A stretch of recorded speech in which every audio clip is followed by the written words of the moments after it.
Hej du i Danskland. Nu er fandme blevet en Black Friday. Det er jo helt vildt. En stor dag, vi alle har ventet på. Meget længe.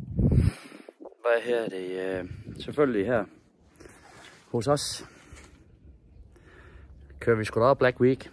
Vi skal være med på det. Hvad her er det? Så vi har et helt specielt tilbud. Hele den her weekend, der kan man spare momsen på vores arbejde. Det kræver bare, at betalingen den kommer i en konvolut, og så det er bare kontant. Så kan vi være med på bølgen. Det jeg siger er selvfølgelig gak og løjer. Gak og løjer, det passer ikke.